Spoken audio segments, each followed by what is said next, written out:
friends, breaks with friends, breaks with friends, it's never going to end. Breaks with friends, breaks with friends, breaks with friends, let's do it. The feeling of being insufficiently appreciated is a common childhood lament. Go to the coast, we get together, have a few laughs. Breaks with friends, breaks with friends, breaks with friends, it's never going to end. Breaks with friends, breaks with friends. Alex, how do you feel? I feel fine, Dr. Norton. Hello. Well, hello, old friend. Oh Oh my my gosh. Uh-oh. So we're just gonna start right off the bat, okay? So good to see you. Great to see you. I was like, so this is my 133 episode of my Threats with Friends podcast. I started during the COVID, and each number represents something really interesting to me. I knew 133 was going to be special. They're all special, but I was like, 133. Who is that? Who is that? And lo and behold, it is wonderful, talented, beautiful, amazing, smart Alicia Robbins. But, I mean, and I was like, even driving around earlier, I was like, man, it's gonna be so good to see you.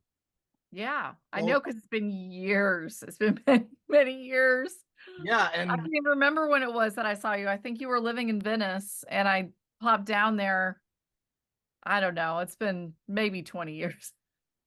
well, I think we did Salome in 2004. That's right. Okay, so that was 2004. 2003, I've it definitely was seen you finished. since then. No, I don't think so. I think I've just seen you in the movies and watching your career just keep on going, and you my keep on God. knocking it out of the park. That's crazy. I can't believe it's been that long.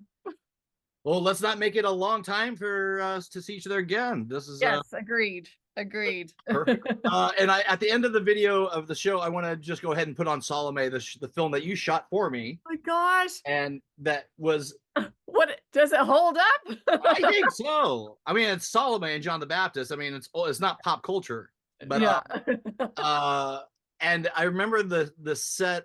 I was able to pay people, and it was such a great, like, you're such a professional, and you really just uplifted the whole thing and made everybody had to put That the was best at foot like forward. weren't we were at like a temple or something, right? Didn't we shoot at a we, we were at the Hare Krishna Center on Rose Yes, and Main Street, that's what it was. Yep. and I the Krishnas kept on starting to make too much noise at the bottom while we were trying to squeeze out that last. We needed another hour, and I like, fuck it, I'll just go give them what here. How much it cost? How much another hour cost? Here, It probably take it, wasn't shut the fuck much. up. We were so close. We were like right, and I want to use that last shot. I know we did an edit of it that is beautiful. I love it. I'm very proud of everything that is. But the shot of the reflection of her face in the blood. I never got a chance to use it. We just Oh. and that was a nice little, because I mean, you remember it better than I do. Oh yeah, I may be a stoner and stuff like that, but I have an iron trap memory. So let's get to you, Alicia Robbins. I am notorious for not doing my research, which you gave me research to do, but I didn't do it. I did? I gave you research? Oh, you said check your IMDb or something like that. Oh, well, whatever. Okay, well, this is a clip notes. You can feel. I like to go through a past, present, and future, and because I'd really like to just jump in and say how's it going right now, but let's work up to that because I already know right now you're blowing it out of the park. And so, how did you get into film? Were you always were you an LA native? And if I ask you questions that allude you to or lead you to a better question, let me know, because I know you've been doing a lot of interviews lately. So I want this to be fun for you. I want you to explore. No, I know, because I mean it's fine, because like a lot of those stories I know are out there, but not everyone is watching all the different podcasts. So I totally don't mind repeating stories. It's not a big deal. I'm used to it at this point, because that is always part of a lot of people's questions. It's like, yeah, how did you get into the industry? Like, what inspired you to get into it? And I kind of had like a sort of a weird path towards cinematography. I wasn't one of those kids that was like, "Oh my gosh, I want to put a camera in my hands and that's what I'm going to do for the rest of my life." I didn't even know that that was really a thing. Like, I loved movies as a kid, and I would react to certain things of the way that they were shot. I just didn't understand that I was necessarily reacting to cinematography. Mhm. But I ended up going to Vanderbilt University for communications because I thought that I wanted to be a news anchor. Yeah, I I can know. see that in an alternate reality. Yeah, I was doing a lot of because I grew up in a theatrical family, music family, and so we're performers. We're used to being on stage and in front of people, in front of camera, all of that. So I grew up in that environment. So I didn't necessarily want to be a musician or an actor, but I thought maybe news anchoring could be an interesting way of still being in front of the camera, but more like political. I thought that was That's so also interesting because I don't. That would never have ever rang in my brain I that you know. would even be Yeah. interested in something like that. How old were Yeah. you when you were thinking these thoughts? Oh, I mean, from a little kid, because I liked speaking in public. So fun fact, I was like, I was the poetry reading festival champion for like 8 years straight growing up. That's just specific. It's very specific, I know. And it wasn't writing my own poetry. It's you take famous poems and you're reading a and it is a poetry reading festival. So it's how you're reading them. And and I was the champion for like 8 years straight from like age 10 on. So you ruled the poetry reading I scene. ruled the poetry reading festivals. And so from that I was like, "Oh, I really love public speaking." And so I started entering speech writing contests. So I was doing and you would win prize money. So I was like winning prize money doing these speech contests and You got a stuff. little So taste. You got a little taste of it. yeah, I was like, "Oh, this is cool. I can actually make money doing being a public speaker." And so when I went to Vanderbilt for communications, I thought that's really what I wanted to do. And it wasn't until truly started to dive into political science that I realized that I did not like political science at Yeah. all. So And I do I want didn't to spend like the rest dealing of with my life with this shit?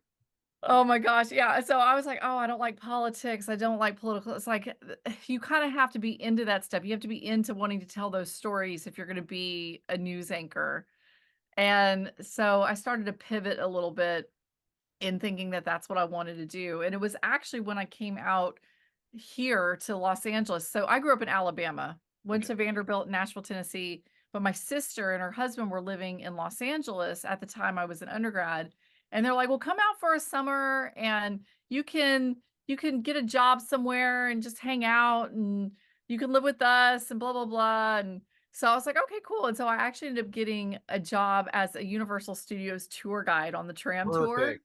How for the old were whole you? How summer. old were you when this I took was place? 18. It's a puzzle. Two puzzle pieces come together. I know, I was 18 years old, and I was like, "Okay, I'm public speaking," which is what I'd been practicing, and I was good at that, but it was about movie making and getting to see behind the scenes, and I was like, "Ooh, this is actually really interesting." This whole behind the scenes notion of how films are made. So after that, when I went back to Vanderbilt, I was like, "Okay, what can I do to start learning about this craft of filmmaking?"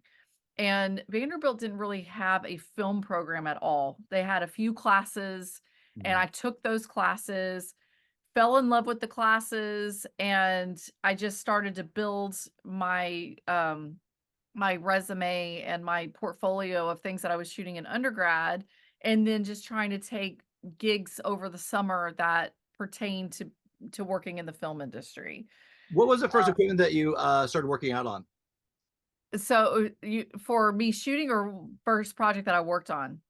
Either or both. Oh, well, what was really the catalyst to understanding that cinematography was something I was interested in was the summer after my sophomore year, a movie came through town in Birmingham, Alabama.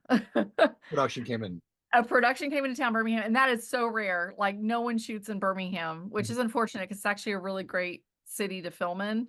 Mhm. And I told my sister, I was like, there's a movie that's coming through town. I want to work on it, but how do I even ask that question? She's like, well, call the production office. If you can get that number, tell them you want to be a production assistant.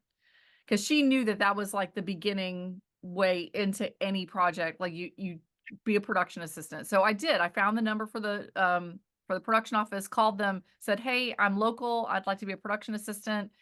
I went in for the interview, got the gig. It was like a $400 a week flat rate. That's great for that time. I mean, that's pretty big, isn't it? For what year Pretty was it? bad. I think it was still below minimum wage. It was flat. So if we You're lucky to worked, get below minimum wage at that point. yeah, if we worked 13-hour days, it didn't Okay. matter. We're still at a flat rate. So Yeah. it was, and I was not expecting those hours either. I was like, oh my gosh, this is insane. But I was still having a blast on it. And the funny thing was, Wally Pfister, who is an Academy Award winning cinematographer, was actually DPing that film. And this was before he became famous. And I was fascinated with him and his work and what he did and how he worked on the set and how he was handling the lighting and the camera department and like all this stuff. And I was like, oh, that looks like a really cool job. Okay. So I kind of got to know him a little bit on set and would ask him questions sometimes if I had an opportunity to. And it was him that suggested that I look into going to AFI for grad school for cinematography, because I asked him how he got into it, and he'd gone to AFI. So from then on, I was like, okay, now I'm really building a portfolio at Vanderbilt that I can use to apply to the American Film Institute. And so I worked on that for the next 2 years, got into AFI, and then that moved me out here to Los Angeles. And so I've been here ever since, just, pounding the pavement. Well, what struck me about you is even like you were like, I don't know if you've ever gotten this, but you reminded me of an athlete. Well, I am an athlete, so Okay. Well, that's maybe that was in my back of my brain, because the way you move, and I know through working, I did a little work for Catherine Hardwicke a long time ago, and this is before. Well, I was been directing and making little movies all my life, but I know this is when she was just set deck, right? She was she was doing, and when I was helping out with a performa, I was doing a little Photoshop and pulling things together, and I noticed in her, well, she's an odd lady. I love her to pieces, but she was able to explain a lot of things in a very short period of time. Very articulate, and I found that with you as well. Oh, okay, cool. Even I though mean, I just went off on that very long story about how I got into cinematography. well, there's a lot of info, and that was only about 5 minutes. Yeah. But like, I saw that with you, like when we did the shot of Salome, and you were on set before anybody else, and you grabbed the opening shot. And I was so like impressed because I was able to pay people through Alicia De La Rosa, who started the movie, and which was great to be able to pay people. That was really amazing. And to see the clogs, the wheels turning, everybody that was there specifically to be there had a job to do, and so I get goosebumps just thinking about it, because I was like sitting there with my Stella and looking at everybody, and we are all moving in concert with each other. Just stand this way, let them do the job that they're there to do. Yeah, absolutely. And that's how a well-oiled machine on any set is going to work. You let the people around you do what it is that they do, and you try not to interfere too much with that. I mean, you're still commanding the set, obviously, to get what you need. You can't just let everyone have free reign on everything, but because you have to at least make sure that everyone is understanding the broad picture of what it is that you're looking for. But then the little nitty gritty aspects of how something is coming into play, you let the experts do their job. And that's such an feeling of energy there that's like very addicting. Like that's why I wanted to that's always why I wanted to do movies, because it was fun. It is. It's so much fun. It really is. I miss being on set, because I actually haven't. So we'll skip the 20 year. Right now, I haven't been on set in a little while, because it's been, I don't know if you talk to other filmmakers right now, but it's been really slow in town, just because with IATSE negotiations and all this other stuff going on, there's not a lot of productions going on. So the last job that I was on was Quantum Leap over at Universal, and I wrapped that in like January. So it's been several months since I've been shooting, and I'm like, yeah, because your life is your home is the set. It is. Yeah. I mean, I don't mind my downtime. I take advantage of it. I really do. I try to travel. I try to visit with family and do the hobbies that I enjoy and all that stuff. But after a while, it still only goes so far. Like I've got to get back on set and collaborating with people again. Because there's just only so much you can do just on your own. Like you've got to have that support team around you to really do what it is that you want to do. Yeah, So, I yeah. agree. And Return to Sender, is my dream. So I know. if we can ever make that happen, I Oh held my this whole gosh. I thing. know. I Like, know in one way or another. I mean, I've thought about making it into an animated cartoon, but I want to see the paper stacks on the table. I want to see things in the back room of the post office. yeah, it's You so cool know, because it's actually becoming the longer you wait, the more of a period piece it's coming, well, which is cool. yeah. And I even was checking out when I was gonna maybe do some shots to look up the haircuts, and everybody had the Jennifer Aniston in 99. Yeah. So I was kind of like the feeling, the vibe, the jokes are solid. We're gonna have to do it some way or another, but we'll get into that in a moment because I'll probably be talking about that because we really, I think if there's one person that I would hand over the directing because I was made for me to direct. But if I could be a part of it, it would be for you to direct it because you have the ability. You always expressed interest in that a little bit. No, Hey, that was I'll a direct it. long I'll time direct it. I'll direct it. that was a long time ago that I expressed it. So here's my deal with directing. Yeah. Okay, let's get into it. Um, I like being a shot designer and even really helping with the blocking and things like that. But when it comes to directing actor performances, that's not something that at least right now is my specialty or something that I'm interested in currently.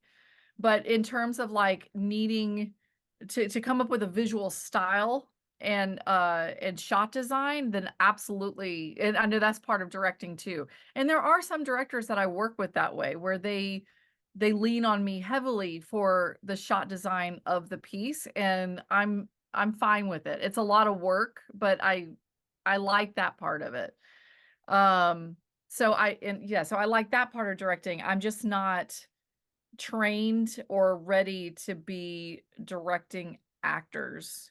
Okay. And I'm not ready to give up on the DP side of things. So it's like if I were to direct something, it's going to be very hard for me not to infiltrate the cinematography part of it. Yeah, of Like, course. Yeah, you don't want to shoot and direct your own thing. Well, I'll direct it. Case closed. I'll direct it. You be my DP. We'll make it happen some way or another. It's just so yeah. I did a table reading of it recently, but that's hilarious. That was hilarious. But hearing your people speak your dialogue and everyone's voices are very individualized in this movie. It's Yeah. everyone's an eccentric character. So it was nice. You know how you sometimes you go to a movie and all the characters sound like they have the same tone. Like the Yeah. Taika Waititi movie that just came out, where he directed that and wrote that. I'm not sure if you saw. Oh, Uh, I haven't. No. it's about it's almost like sort of takes place with a lot of his characters from his family and stuff like that, that nationality and stuff like that. And but everybody spoke in the same voice. It was all Oh, Taika Waititi. was that on purpose? I just think I don't know. It just made all the characters that could have individuality more bland. Like the I joke. wonder if that was a directing thing or if they were just kind of copying each other or they weren't getting direction. Yeah, you always wonder like how does that I'm not happen? a I'm not a big Taika Waititi fan, to be honest with you. Oh, okay. Well, I really loved what was the World War II movie? Oh my God. Oh, yeah, I never saw it. Oh, good. What was it? Something. That movie, I loved that film. I Yeah. thought that was fantastic. But Oh, yeah, no, I haven't seen this recent one. yeah, it's an interesting little independent movie they made. Uh, Okay. but um, but yeah, the performances are key, especially with comedy. I love Mel Brooks and Stanley Kubrick and all those performances. So I'm a big like performance and Yeah.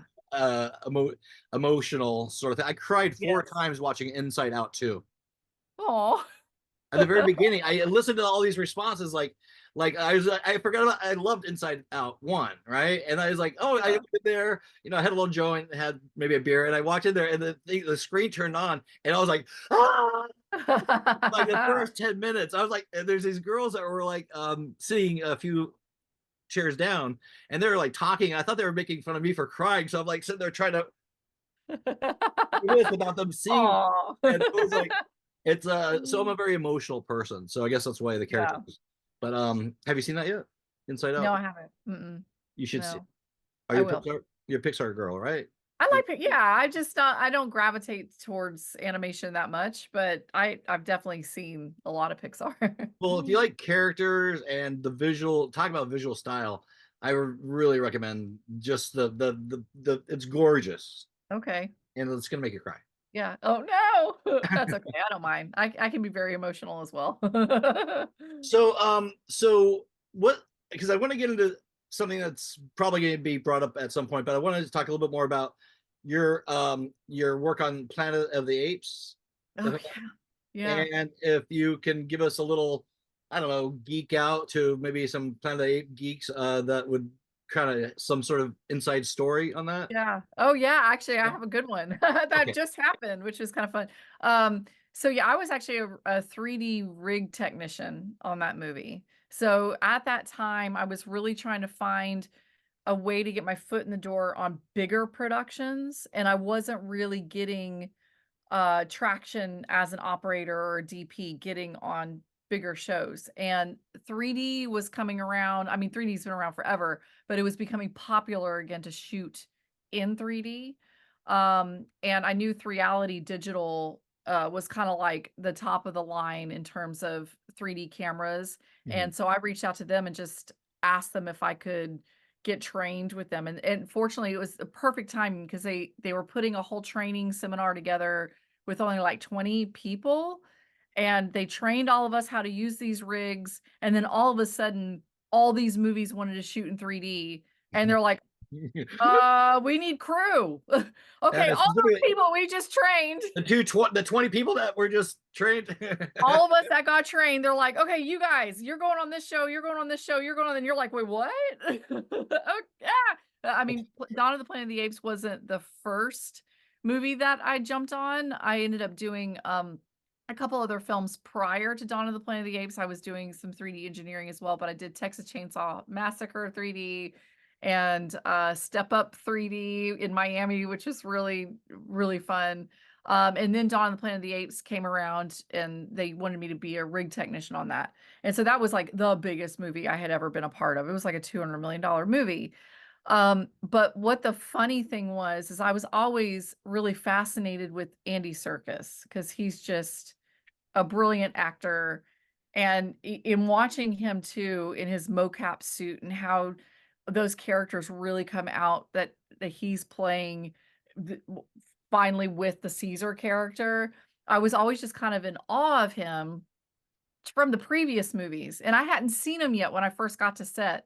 And then I was like, do my little 3D rig thing or whatever. And all of a sudden I hear like this like clunk of horse clopping coming behind me. And I'm like, oh, da, da, da. And I turn around and it's Andy Serkis in his full mocap suit on the horse. And he's just looking down at me like, and passing by me on the horse. And I just went, character.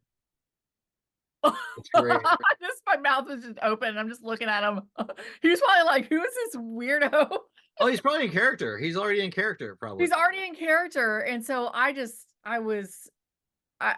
admired his work. I really did. And so full circle, just recently, I went to the Bridgerton premiere in New York because they were showing episode 1, which is one of my episodes. And afterwards at the after party, Andy Serkis was there because he's married to one of the actors. Nice. And I was able to go up to him and be like, Mr. Serkis, I actually worked with you on Dawn of the Planet of the Apes, and I was a 3D rig technician on that. But now I'm the DP of Bridgerton, and you watched my work tonight on the screen. He was like, oh my gosh, what? Like, it was really cool to have this like full circle of me being this little rig tech, and then all of a sudden he's watching Wow. work that I did. That's gonna that's like Yeah. that's like a like the time would that have ever happened again that have same trajectory with his career as well, him being successful. And Yeah. but then it can be it's it's interesting how like productions are like family or like I mean I love movies, but what's happening right now in Hollywood or whatever or Hollywood, but like it should I love the time the circle of times when things are sewn up Yeah. and it almost like pushes you, elevates you too, Well, right? what really sew it up is if I could work with him again That's the next as his circle. DP or something. That would be a full, really a full circle. Well, he's directing more now He too. is directing more now. Yeah. So I'm gonna put that energy out there. Andy, Yeah, Mr. there Circuit, help this me. amazing talent. Yeah, well, it's just bound to happen anyways. So it'll just like let it flow into the everything's working. Yeah.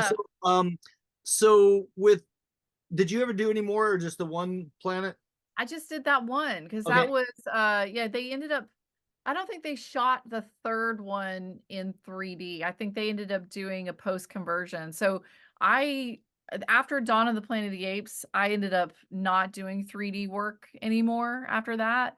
A tiny, tiny little secret, but I mean, whatever, I can say it. Um, After that movie, I was questioning me being in the film industry because it was such a hard set. It was a really difficult set to be on. There Like were like technically, obviously technically, but like technically, yes, were technically, egos hardcore? I'm not trying to get you to yes, see, but yes, all of the okay, above. okay. All of the above. Technically, I was having a lot of issues with my particular rig, which Mhm. is really unfortunate because my rig was the only one that had like some serious stuff going on inside of it, which we weren't aware of until after we wrapped. And one of our main technicians was like, I got to see what's going on with this thing before this goes out on another show. And he took it apart and he was like, oh my gosh, the belts are loose in it. Like there was all this stuff going on that there was no way I was going to be able to get it to work the way I needed it to with just my limited Mhm. stuff on set. Like it needed to get ripped apart. Yeah. But that ended up causing like issues with with the camera department because it really did look like maybe I just didn't know what I was doing. I did know what I was doing, but no Was there a one lot of dirt in the air? Is that what? Maybe because it was a dirty. It was there like No, I maybe think that someone was weird. either the rig just got like totally jostled in transit coming out to New Orleans because I didn't have the problems with the rig when I was in Vancouver because we shot in Vancouver and in New Orleans. And I didn't have problems with it in Vancouver, but then when it got to New Orleans, all of a sudden all these problems were happening with it. But the pace of the show, there was no time to take that rig and send it back for repair. It just was like, keep going, just figure out what you can do. So I was partly ripping some of the boxes apart and like going direct with, I was being like a weird little mastermind scientist, but they were looking at my rig like, what are you doing to it? I'm like, well, I'm trying to get it to work one way or the other. Shit. The But pressure. The pressure. it was so much pressure and it caused a weird dynamic with me and the camera department and yeah, so there was and even like the DP was getting mad at me sometimes and it wasn't even though it wasn't my fault and I'm like, "Oh, that sucks because I'm really a big fan of this DP and he's so angry at me and there was nothing I could Oh do." man. So I just after that I was like, "Wow, is that what it's gonna be like being on big productions? And because that was always my goal to be on big productions, and I had to really kind of sit back and think, "Okay, is this something that I really wanna do?" And then, of course, it didn't take me long to go, "Yes, it is absolutely something I wanna do, but I just have to make sure that I'm always surrounded by people that I really wanna work with." Mhm. And that I'm getting to do the jobs that I really wanna do. The rig technician thing is not that wasn't my end all be all anyway. I didn't want to be a 3D rig tech for the rest of my life. Yeah. I was just doing it as a way of getting on bigger sets and watching what those DPs were doing. So even though I was having such a hard time on that movie, I still watched how things were being lit. Like, where were the big condors going up with the big 18Ks? How was Michael Saracen using these cranes in the movement? And like all of that stuff I was still absorbing, even though I had all this chaos going on with my camera. So I still left with more knowledge Yeah. of how to work on a big show like that. And then I just continued to work as a DP. I was like, I'm going to just try to DP as much as possible. And yeah, I did. I started doing more independent features, low budget stuff. Is that more comfortable? Do Working you with like people that I like. like the scaling back the it seems like I personally I never really wanted to have a big Tom Cruise Mission Impossible experience on set or try to Oh, I do. yeah, well that's where you're the because I guess the stories I'm telling her I don't know I like a really scaled back Honestly, I like both. I like both because, and I feel like I have a taste of both at this point because I put 16 plus years into my career working on independent, low budget projects.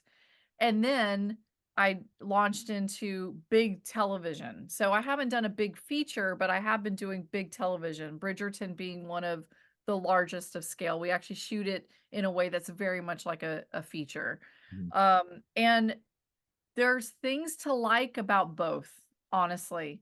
At least with the big production, you're really getting to, if you have an image of how you want something to look, the chances of you getting closer to that to what you're seeing in your head is way better because you have the ability to control the light, to control the camera movement. Whereas on an independent, you're having to kind of be at the whim of lots of factors yeah.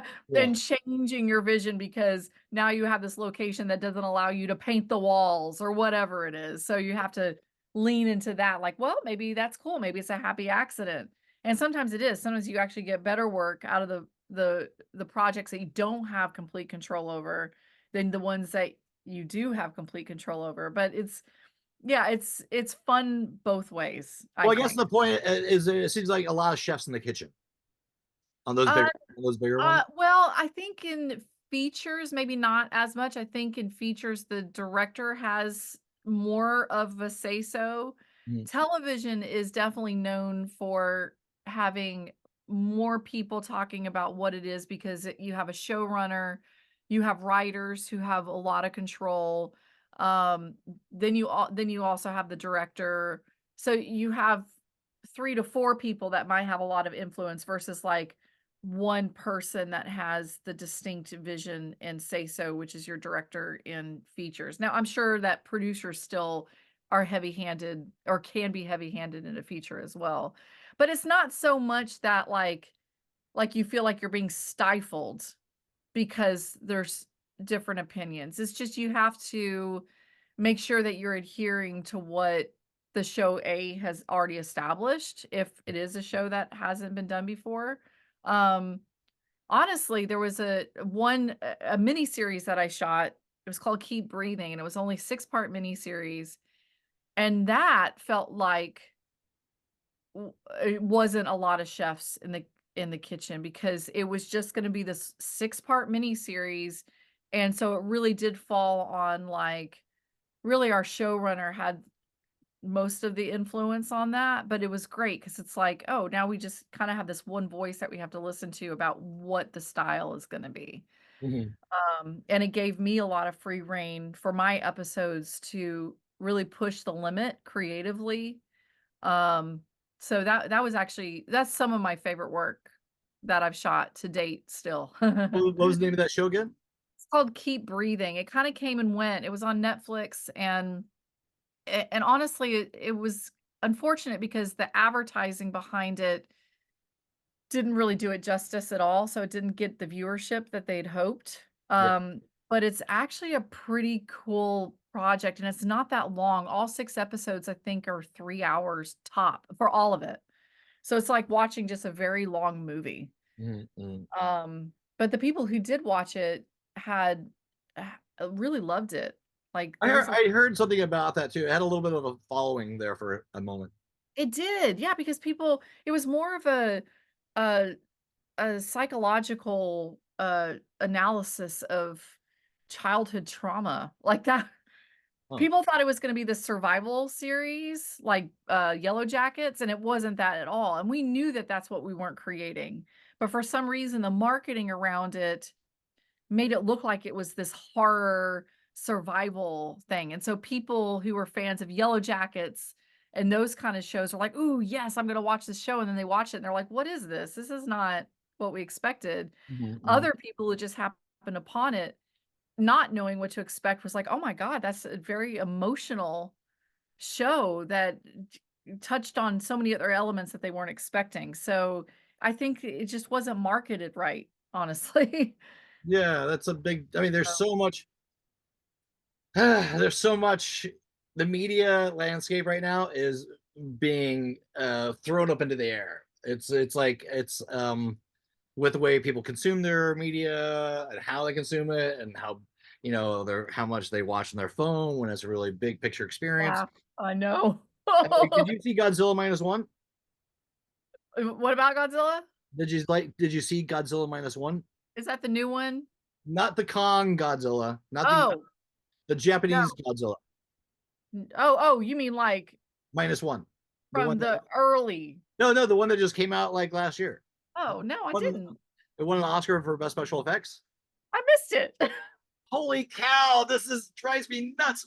This is like singularly one of the best movies of the year, and people didn't What? see it because it's a Godzilla movie. No, I don't want to see I it. love Godzilla movies. I don't know how I missed it. Oh my god! Well, you are gonna love this movie then. It's a very emotional movie. It's a great movie without Godzilla. Yeah. The fact that Godzilla is in it is amazing. It's like high metaphor. It's a Is the same Godzilla that we've been seeing? The fatter one? well, it's Japanese. It's Toho Studios. Okay. Like 50th or 75th anniversary. Yeah. So it takes place in 1945. This isn't the Americanized version of Yeah. Godzilla. Okay, I'm gonna have to check it out. No, Okay. I love Godzilla movies, so I don't know. Honestly, I don't know how I missed it. So Wow. I'll Okay. check it out. Maybe I'll That's watch amazing. it tonight. Okay, watch it loud. Watch it proud. It's a good. Yeah, okay. Don't get English subtitle or get it in Japanese. Yeah. With subtitles. It's amazing. Oh yeah, no, I always do subtitles. I don't do the dubbing. Yeah, I saw it on mushrooms for the first time when I went and saw it in the theater. Oh no. I gave it a mushroom review. I went in there and that was such an emotional, visual, well done It's a masterpiece. Yeah. Okay. I mean, it's Okay, not I a, believe you. I'll it's check not it a, out. it's not a perfect movie. Like you'll see things that, or maybe not see things, but it's so good that it brushes over you. Like Okay. any slight criticisms about anything. Okay. No, I'll check it out. No, thank you for the suggestion. Yeah, no problem. My pleasure. Have you seen the trailer for Megalopolis? Francis Ford Coppola's movie? Lionsgate? No, I haven't. I haven't seen the trailer. Okay, No. you gotta check out this trailer. He funded this with his own money. He sold part of his vineyard. Oh. It stars Adam Driver. I think Shia LaBeouf is in there. Oh wow. It's like a Megalopolis. Anyways, Okay. I just because if you had, I was gonna ask you what you thought about those shots. No, I haven't seen the trailer yet. No. You got some homework. I'll send you. I have homework. Yes. Inside Out also. Inside Out too. Yes. So wait, let's talk a little bit about Bridgerton a little bit because are you like did you do all those or did you just kind of start when it started? Like how did you? I didn't do seasons 1 and 2, so I was just part of season 3, but I shot half of the episodes of season 3. So and then there was 2 other DPs that did 2 episodes and 2 episodes. So I did get to do the majority of season 3, which was very cool. Can you give me a story about that? like a small like just like behind the scenes like 7 months of stories. I was in London for 7 months Um, let's see. I mean, there's so many little bits. I mean, a lot of it's technical stuff that that I find interesting, but whatever. Well, let's talk about that. I find I mean, one of the things that I find so interesting about working in London is just, well, I mean, the weather is so unpredictable there. And I actually have talked about this story because I just think it's so funny because it just describes exactly what you're dealing with London weather. So there's this scene where Penelope and Colin are sitting outside on the bench and having a conversation, and it's only like a 3-minute long scene or something, but the weather goes from sun to clouds to rain to hail. We had hail, back to dark clouds, and then it was dark. Like, and I'm having to keep it so that it looks consistent the whole time. I mean, we had to stand down for hail because sound was a major problem. But that was like a daily thing. If you're shooting outside in London, you're gonna have shots like over the shoulders where one is really brightly lit and then you turn around and it's like dark in the background because the rain cloud has come over. And because the weather changes like every 2 minutes I'm in constantly. Oregon. The weather. Yes. We have like 20 different weather patterns in a single day sometimes. Exactly. Well, I mean, you guys you're on the same latitude as London. Yeah, I'm where I'm at. I'm actually on the 45th parallel. Okay. Is a part of it has something to do with the equator. Yeah. So yes. like it's getting dark it stays light till 10 o'clock here. Yes, exactly. Right, so you're and also having the Pacific Ocean, not that you have a Gulf Stream the way that London does, but it's still very similar. So yes, Oregon has very similar weather to London. So you know exactly what I'm talking about. It gives you trying to shoot exteriors is really hard. Yeah, it messes with your emotions because you can't gear what you can do because it might change. It might change. Like it was sunny yesterday and it rained. Yeah, you always have to be ready to like have a big light on hand. So at least like if you're shooting your wide shots, you can still get a backlight in on someone when you're tighter in the close-ups, just so that it feels like there's some consistency with the sun. And then also too, you try to shoot smaller pieces together so that it's not changing within a little like 2-page scene. But that Penelope Colin one, like we're like, what is going on here? This is insane. Like, how is this? But it looked fine. Honestly, it looked fine because I kept a backlight on them the whole time. And I just made sure that when it was all dark around, I was like, well, we're gonna be in here then. We gotta be really close. I can light this, I just can't light the whole space. Well, maybe you had the time to establish a shot, then maybe that worked. Yeah, and we started with the wides. So it's like the weather looks good. Let's start with the wides. And then once you're in close-ups, you can pretty much light that unless it's a hailstorm. One day. Yeah, one day. What are you thinking about like this AI stuff? Well, I utilize it myself for certain things. Can you tell what that is? I'm really fascinated with the concept of using it for previs. So to help convey ideas of what you're looking for, because we already kind of do it in a way by using Shot Deck. That's a curated website where you can plug in orange lighting, wide shot, 3 people, and it's pulling from movies and television shows that are out there and then showing you everything that looks like that. So that's stuff that has been created by humans. I feel like AI could take something like that a step further where it can incorporate movement as well as generated images, kind of like using Shot Deck. So that if you're trying to explain to a director a shot that you have in mind, Shot Deck may not have what you're actually thinking about. It may be something completely unique. And so I do think that it could help with a little bit of previs. I've Have you used seen it those for Avengers? Have you seen those like those 1950s movies that they've been making? They're like these little animatics using AI. not the 1950s movies, but I've seen some like small shorts that they've been using AI to generate. And there's still just a lot of problems Yeah. there, just like even from shot to shot. It's like trying to make it be consistent from shot to shot. You see where it's like it's not understanding that this has to connect to this shot. I'm sure that that's going to change one day. Yeah, I mean, right Um, now it's basically the brick cell phone right now. In 10 years, it it's is. going to look like even probably faster. I mean, it's not going to be any time before it'll be a full I length. think it's gonna be a tool. You know, it's funny because like my husband actually put it in a way that I was like, that yeah, that makes sense to me. He has a shop. He does metal work and all this other woodworking work, everything because he builds camera systems. And he was talking about how when 3D printing came out, everyone thought that that was going to be the end of woodworkers.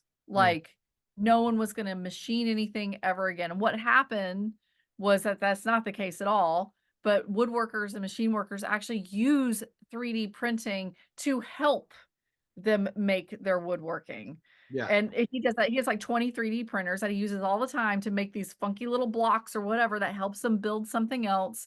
So I feel like AI potentially could just be a tool for creators to help create. And yes, there will be some people that are going to make something from top to bottom that is completely AI. Just like people with 3D printers, they're making it from top to bottom that's completely 3D printed, like 3D printed cars. Mhm. But I feel like for the most part, you're going to have that human interaction to get to the story that you really want or the story that you really want to tell.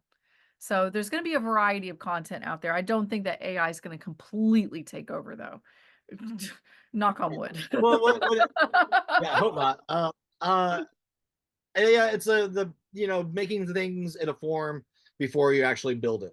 It's Yeah. and that's even when Yeah, those and that's where it's like previs, using AI to previs or even to help get an idea out. Like I have used it before just to like when I'm trying to think of it helped me write a speech one time. Like I was trying to formulate my words and I was using Meta AI to just like help me at least figure out the order of things that I wanted to say. And mm, then I changed it completely.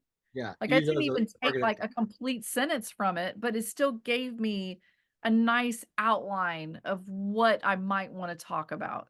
So, yeah, I don't know, it just, it's a time saver. Also, I love it for, I haven't been using it so much as my husband's been using it, and I think it's really fascinating because every time I've been doing these panels Mhm. and talking to classes and things like that, and if he's there, he has an AI recorder that records the whole talk and then it takes it, it analyzes it and does a synopsis of what was talked about for that hour. And it is almost perfect, on point. And it dictates the whole thing. So then it's already taken it says who's saying what for the whole thing, but it also gives you this just quick synopsis of what was talked about on that panel. And it's pretty spot on. Yeah, that's yeah. I could, I was thinking about because I got the storyboards, and I was either debating recently whether to do I try to do that, put my storyboards through a system, and just to Yeah. do like a quick little video. Yeah, why Hey, not? Like, especially if it has something to work from. yeah, I mean I But do. I mean I paint. I'm yeah, all of course, exactly, yes. but You're so what would you suggest that what program would I try to seek well, I out? don't know. I mean, there's not really a lot of, I don't think storyboard. Honestly, I'm not sure. I'm not an AI Okay, I'll do expert. my best because that's What why you I could haven't done put it. I don't think yet is because I don't yeah, quite know the language of what I'm trying to, where to go without. yeah. But I also like AI for like what they did with the Beatles footage. You know, Oh, yeah, upresing and yeah. that stuff is incredible. I use it for photography. I use Topaz for upresing old photographs, like stuff that my parents had transferred years ago. And I needed to up-res it, so I've been doing that quite a bit, is just running it through Topaz, and it's amazing. Yeah, it's like Yeah, it is looking pretty damn good. That's the thing, is that we're, it's a new tool and all this, but it's also like it's changing things at such a, like, even the thumbnails for like videos or content on YouTube, like it, Yeah. what people I'm seeing thousands, because I watch a lot of podcasts and comedy podcasts, but Yeah. it's like everyone's going thumbnail crazy, Yeah. Well, because and you it's can a little create these too cool little much. logos, like Yeah. it, and I've done that. I actually started this new Instagram page. It's a cooking Instagram Oh, page. I nice. know. And my little But how can it? logo, I AI generated because I was like, I'm not a graphic artist. Maybe AI can come up with something kind of cool. And it did. I was like, oh, that's perfect. There's my photo. Yeah. Oh, well, yeah. I guess there's that. Then that's kind of cutting out. The artist is going to have to bend with it, I think, because what Absolutely. you had done, getting the logo, you would have normally 10 years ago paid somebody to do for you. Yeah. Well, I Now it's, wouldn't have. I mean, That's the thing. or a general, somebody would have, you know what I mean? That job was, I would have drawn it myself. yeah, exactly. Or like, yeah, but somebody who's not as creative as you would have, like, that was a job that somebody was paid for at one point. Yes. But Yeah. now that job is probably But I think there's not going to be a lot going. of people that don't know how to use AI prompts to get what they want. Uh-huh. So I think that people learning how to communicate with AI, like people who become experts at communicating with AI, that would still be a job for somebody. Yeah. Because most people aren't going to know how to like communicate to an AI system to get what they want back. But someone who's an expert at it, they could still get hired to talk to the AI. This whole conversation, as we're having this conversation, is so funny because we're living in, this is like Star Trek talk. I This know. is like this is like, what are we doing here? Like have you seen, it was just a couple days ago or something, I'll put a picture of it, but like that, they have the human flesh that they can wrap around a robot now, and they have this, it's made, it's a synthetic flesh, Ugh. organic or something, That's so and they have it, and they have it smile. It smiles. It's got eyes, and it smiles. It's That's okay. That's where I don't like AI.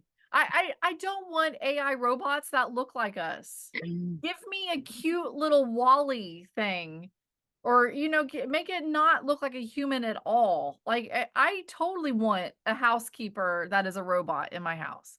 But if it looks like oh, hello, thumbs up. hey, oh, let's see if If it I heard looks about like this thing a happening. freaking human walking around, that is no. So get the It's fuck out of my house. Who are you? You're like Yeah, it's sleeping gotta in. look like a cute little Wally robot with a cute little voice, and it does my laundry and cleans my dishes. That's what I want. You don't want a synthetic, rubbery person trying to. No, I don't know why that's become such. Why can't we just make them look like robots? Why do they have to look like Uh, humans? That's weird. have you seen the dog one where they have the the dog robot, right? Where they Yeah. actually put, like, make it look like a big giant Muppet and it's moving around. It's a blue dog. Oh, really? Yeah, there's a. I'll try to put it up here, but it's That's like, better. Make it look like a Muppet. well, that's what they're gonna do, and they'll make it look whatever you fucking want it to look like. I mean, when it Yeah, starts I getting don't to want people, though, the human AI humanoid, robots. It's well, too. that's the way it's gonna go. I mean, they want Why? Who sex wants that? robots, sex robots. Who wants that in their house? I don't, but I don't want that in my house. I mean, there's Give me people cute marrying. little Wally. There are people marrying their phones right now, like literally having, or weddings. Like, I'm married to this, or I married a tree. People are going to start marrying I robots. saw someone marry a fence. Yeah. So it is. So weird. We're entering into that really weird sci-fi shift where it's actually, when they start bringing back. Do you think they'll bring back the woolly mammoth? You know about Oh this? my Like, gosh. I just don't understand the point of that. Like, because I get so frustrated too, because it's like we're already losing. I'm gonna go off a tangent. We're already losing so much of our environment and species just constantly. Like, why don't we put our energy towards making sure we're not killing the planet that we already have? Why are we bringing back woolly mammoths and dinosaurs? What? No, that's not. I don't know. I it's it's got to lead to something. I mean, Right. Yeah. What is the ultimate goal? Like, is it to okay, if they're trying to raise a woolly mammoth so they could really study how it like the functionality of it, and maybe that clues us into a little bit more of what it was like 30,000 years ago or something like that. Okay, I can understand it for that. But that still seems like a lot of energy and a lot of work for I'm not sure why. I just don't know. But they look kind of cool. Is it just like They look it'd be cool, fucking but cool it's to look like, at what one are and we gonna go, do with those? Are we gonna put them on Landon and have them graze land? Like, we're gonna start eating it, you're gonna end up yeah, eating we're it. gonna start raising woolly mammoth instead of cows, and it's just gonna be that much worse. Like, what? I mean, No. well, I guess one of the rationales I heard for bringing it back was to put it into an area and have it sort of associate the land patterns or something like that, where they would migrate and they're feeding and pooping and seeds, and it would change it would be a landscape thing. I don't It's know. just so weird though, because it's like things are extinct for a reason. And if it to me, it seems like introducing something like that, you're messing with You're playing God. you're playing God there, and now you could be causing a lot of problems for potentially other species Well, that we there's also currently that. Yeah, that's that. But also the glaciers. Okay, the glaciers are melting, right? And there's have. diseases locked in, cased in that ice Yeah. Oh that's been God. dormant for however many Maybe years. that's where COVID came from. Yeah, maybe. But there's these worms that they found in the ice, and so they brought them back out. Yeah. And so there's going to be all sorts of fuckery going on when this is like when the ice caps really start melting and all the land. When the water starts sort of going on some of these areas, and then now they're fighting animals and people and shit. All like even then like who the hikers in the like Mount Oh, yeah. Kilimanjaro or something like Yeah. that. Like the ice Yeah. is melting and they're Yes. fighting all these fucking dead people and animals down there and shit. Oh, yeah. Like Yeah. for like hundreds of years probably. I know. It's crazy. That's yeah. So So yeah, I feel like AI, going back to that, please. it's the least there's so many other issues going on in the world in terms of environment and climate and yes, polar ice caps melting. And I don't know if AI is my biggest worry out there. And honestly, I'm not a crazy worry wart anyway. Like I have opinions about things, but I'm also just trying to be a good human and live my life as best as possible according to my my beliefs and things like that. But I try not to like let things like that take over my brain because otherwise I'd go mad. Yeah, I agree. I agree. I mean, you can't live creating in the now because, well, I've seen what happens towards the end of life. I've just got through. I'm took helped take care of my mom's sister's husband a little bit, and he's got dementia and is kind of bedridden. So, Yeah. and I used to work at a convalescent home. I painted one once a long time ago, but I Oh. see what that looks like to live into. And I just went out took my 102-year-old grandma out for lunch the other day. Oh. Who lives in a care facility. I just did a little video about Yeah. it. It's called Lunch with Grandma. Um, Oh. and right now we have this, which is a lot.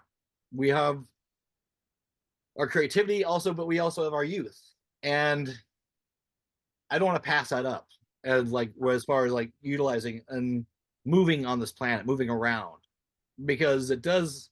There is an end to There's that gonna be a somehow. stopping point to that. No, So absolutely. Yeah. I want to get my kicks off now. I want to do stuff like right, and enjoy this planet for however long I'm able to enjoy it.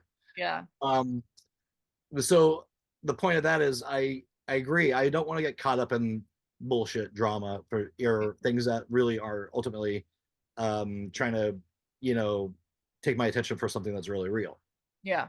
and make me miss enjoying this. And we have to have Right. reminders of that, like Yeah. like No, you just absolutely. right now. Like it's like because it's gonna end, and you never know. I don't know. It's a life creatively. I mean, that's why like the fun is in the doing. You know, like people like after the painting's done, it's sort of like the fun is done for me. I mean, I enjoy Yeah. people having it, and I enjoy looking at it, but it's also it's about what other people think about it, and that's not part of my job. It's Right. so yeah, keep on creating. What do you want to work on in the future besides Return to Sender? Like, what do you got? Haha. Uh, I'm supposed to go back to Bridgerton again, season 4. So that's okay, do you have probably any? Do you have any? Can you tell us any secrets about what the I next don't season have is? any. And I'm being absolutely honest about that. I don't have insight to any of it yet. Like I really won't until I actually get scripts. Mm. And I don't have the scripts yet. So I don't have insight. Are I'm you sorry. shooting? Well, all the Bridgerton people are going, ah, shit, fuck. I Um, know. are you shooting in London again? Are you Yeah. traveling? Are you going to be gone for a Yeah. couple months again? Yeah, probably. Yeah, I know. What kind of? What's the best food to eat over in England?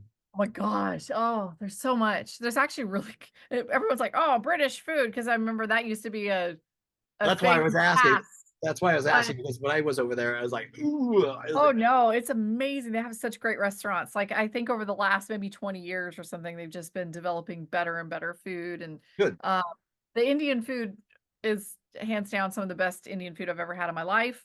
Mhm. But there's so many great little new restaurants, pizza, like they have some great pizza there because it's imported from Italy. Um, kind of anything. I I had was some really good sushi over there. I had yes, good really good sushi. sushi. I was like, oh, unless I was so starved for good food that by the time I got to the sushi, I was like, ah.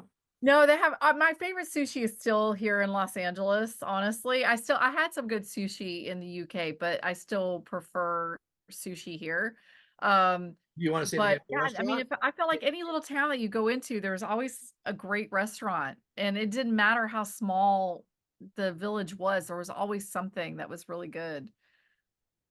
That's are you good? Are you over near? Are you gonna go towards Stratford at all? Do you guys ever do Yeah. work over there? Yeah, Stratford and then Uxbridge is where the main studios are, but they're expanding some of the studio work. So I think Stratford is actually where they're extending some of that studio work. And then we shoot on location too. So at least for season 3, we were at these big estates out in the countryside for a lot of it, like gorgeous, crazy mansions.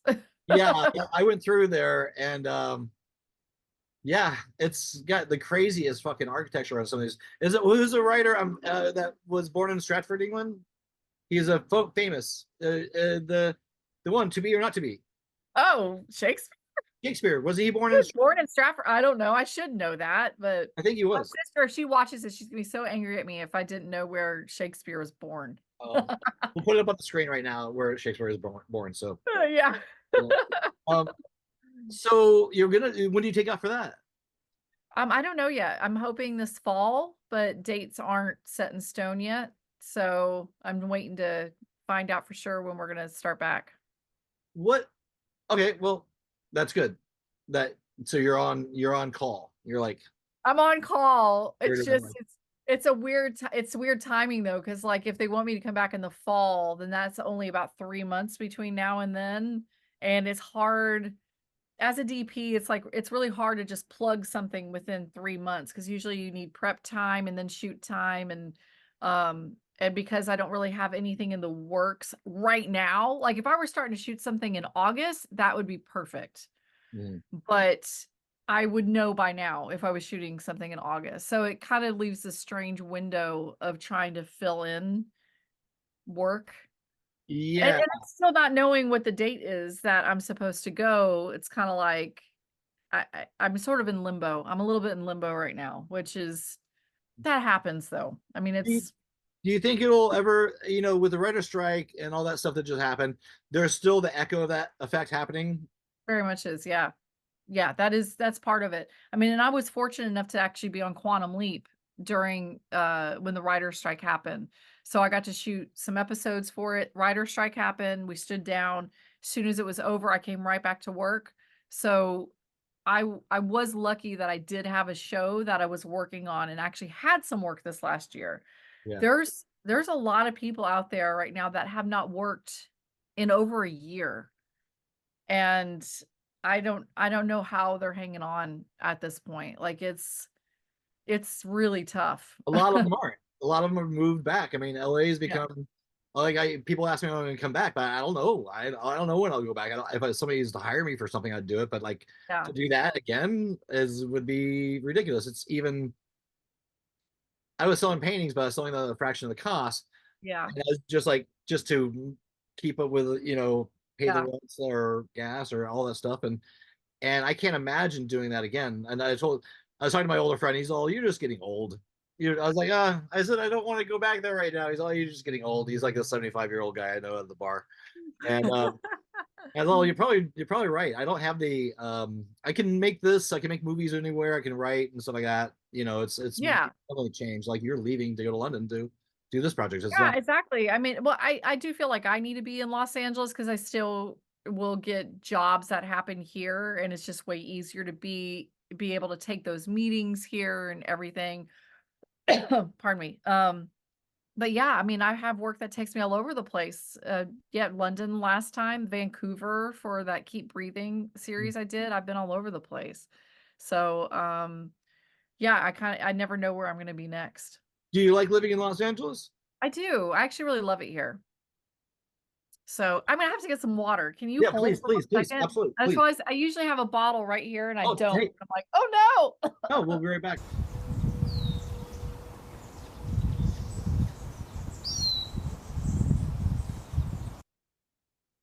It's a good thing that I actually wore pants. Oh, don't Because make you me. hear about I'm not worrying.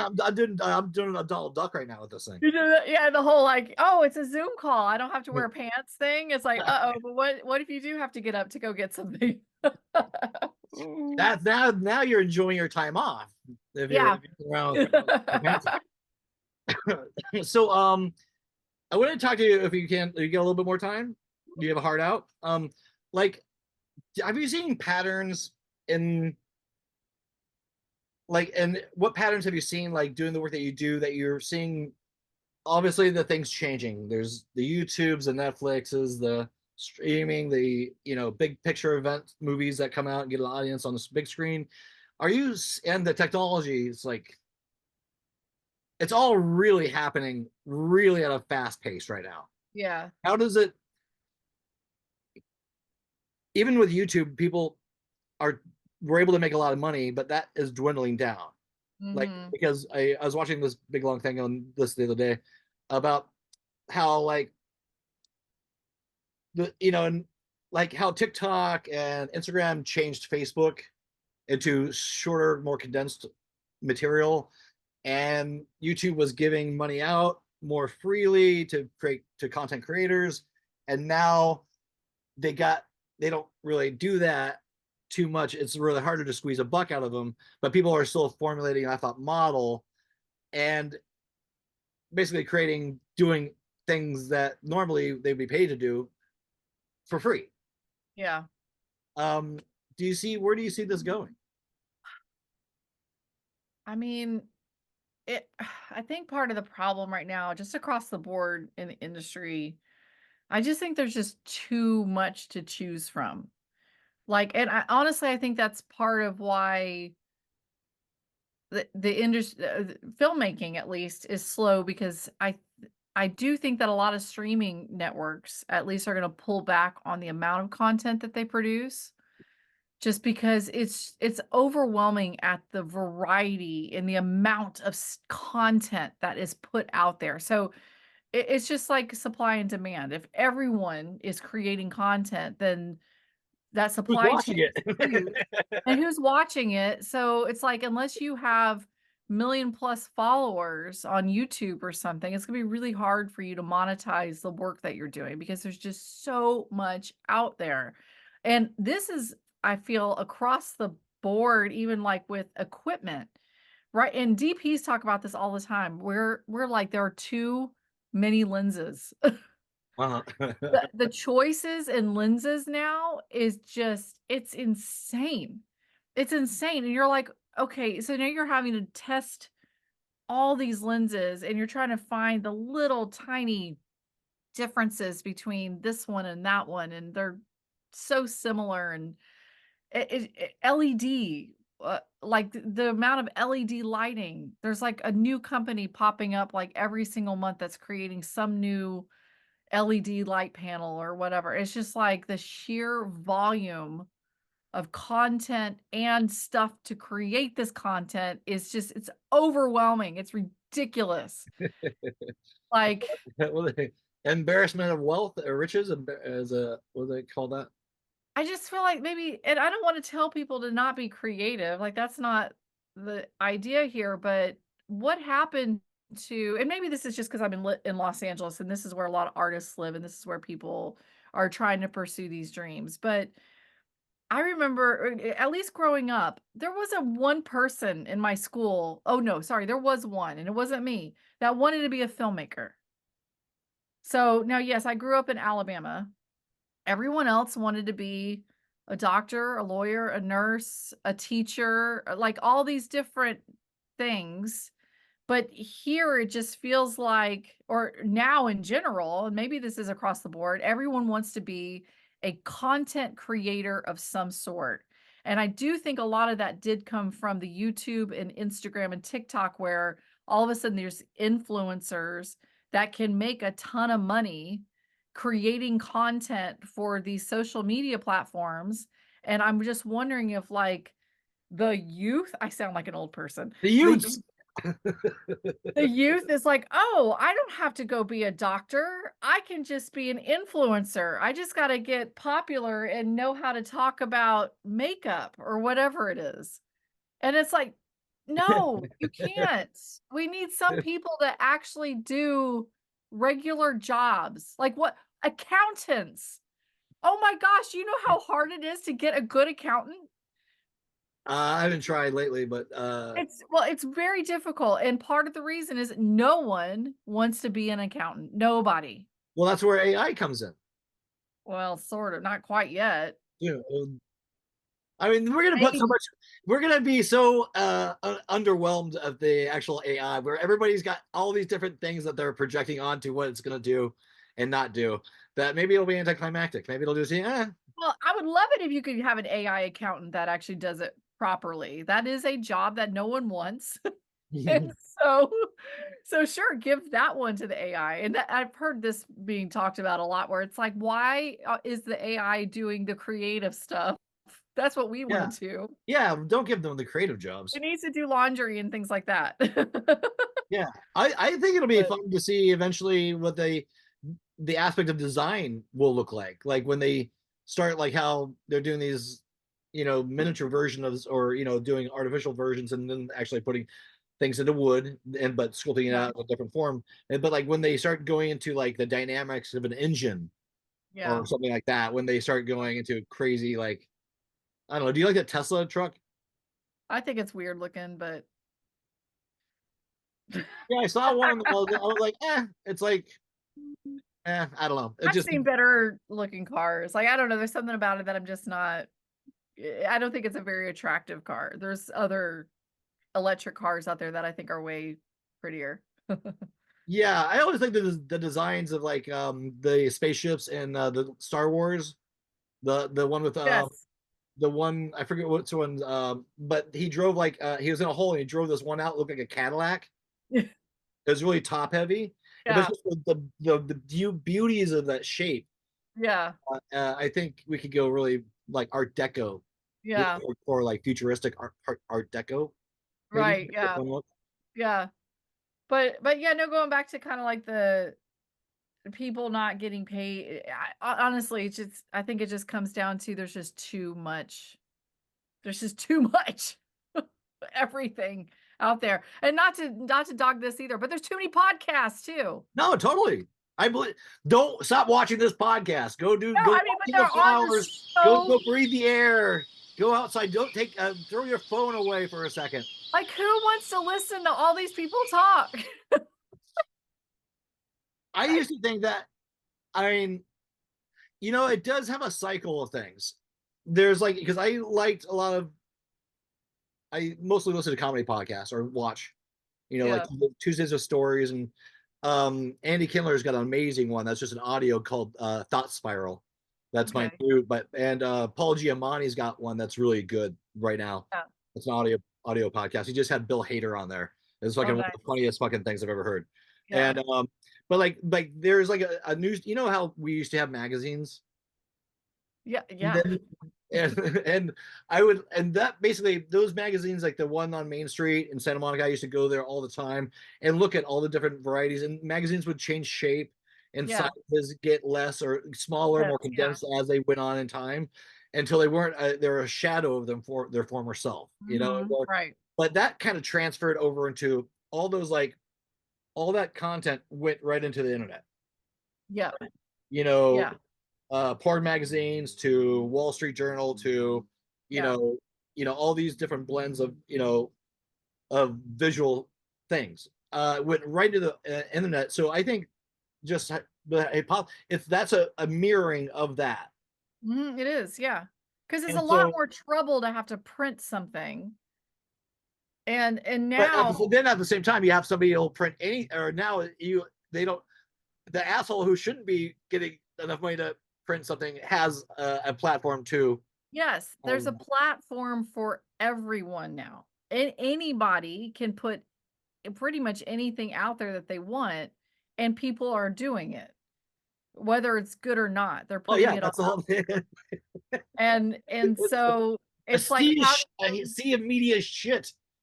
yes, how do you curate that? And unfortunately, like with the platforms that we're on, like Instagram and Facebook or whatever, like any of these platforms, it's not it's not going to curate it to for quality. It No, curates it for what it knows that you're interested in, but it right. doesn't mean that what it's going to show you is quality work.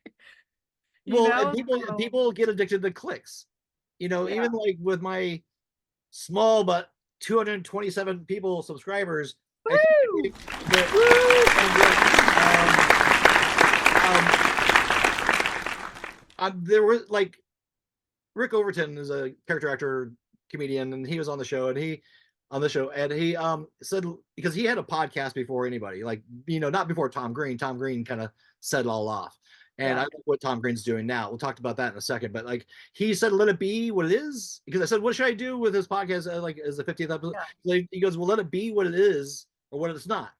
Yeah. And I was like, perfect. It never was. There was no goal, Yeah. so I didn't have a reason to be Well, and disappointed. like you said, it's the process that you enjoy anyway. As like a painter, you're enjoying the process of even creating the podcast because you're having a conversation with someone.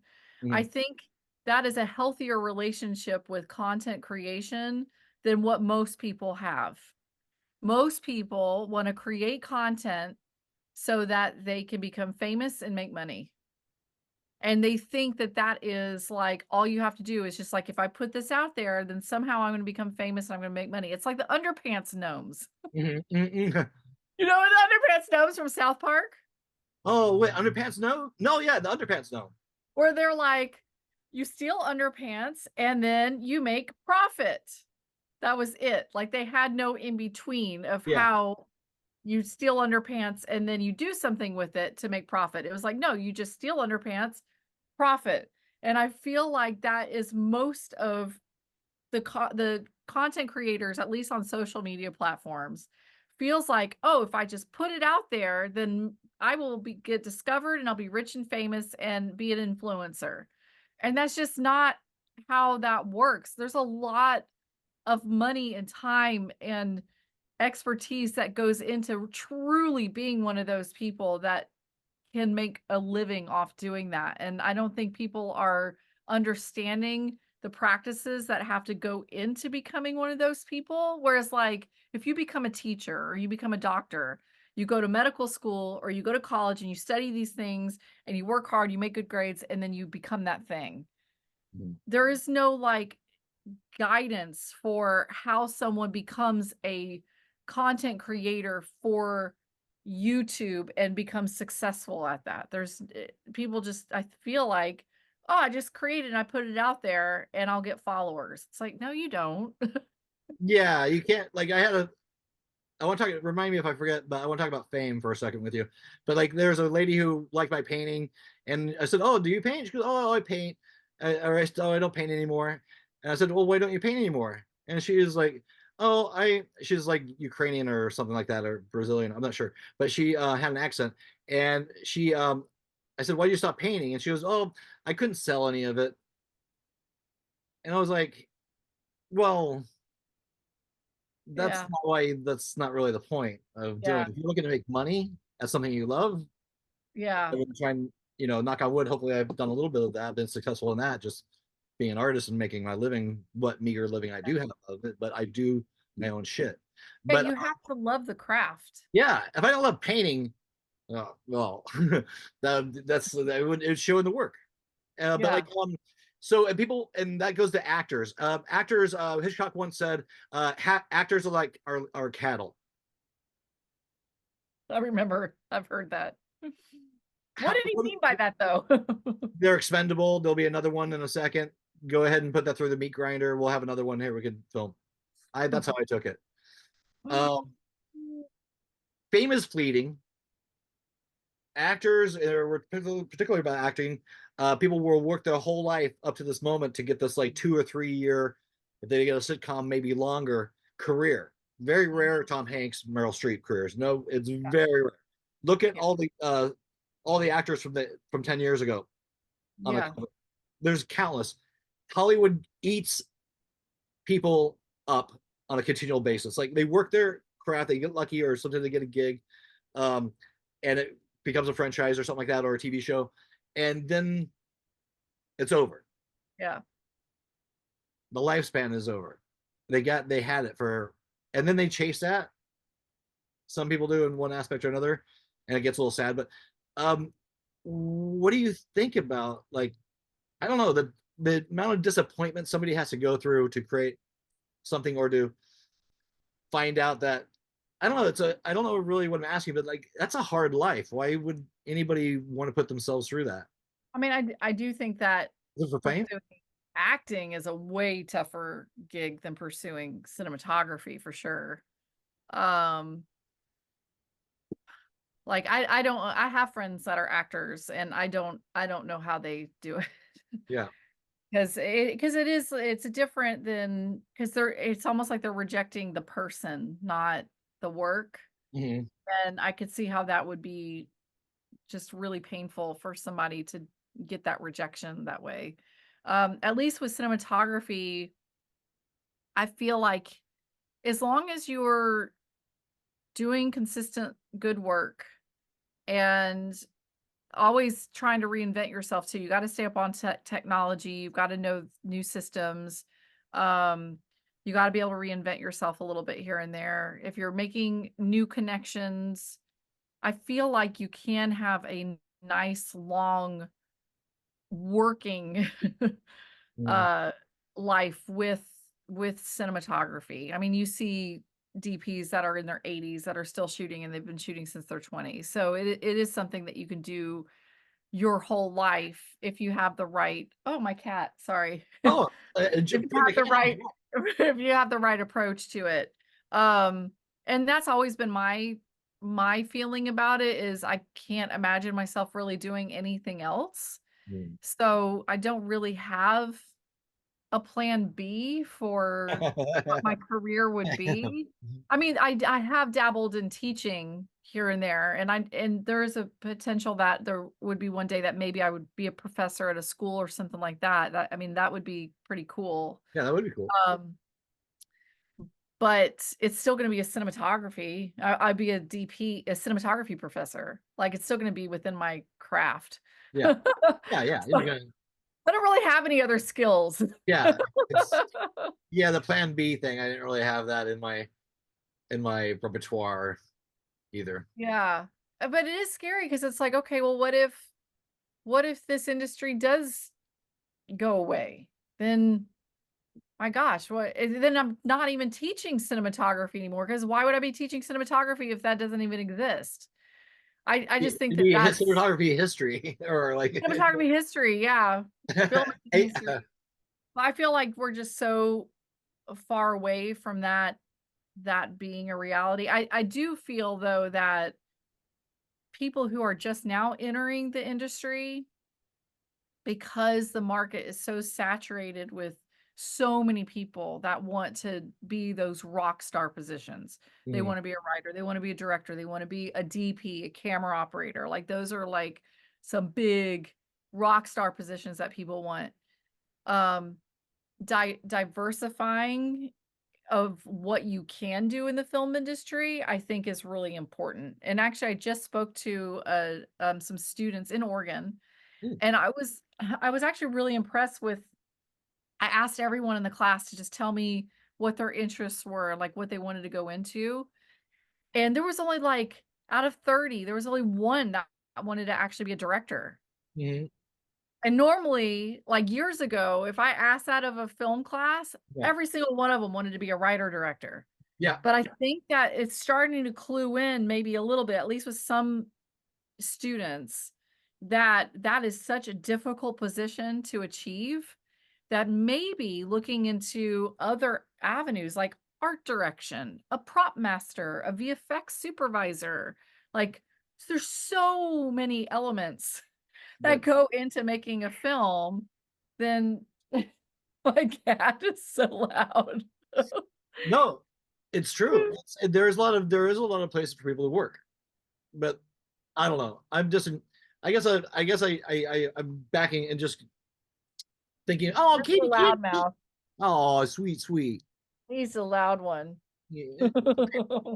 What's his name? This is Boris. Boris. Yeah. Boris.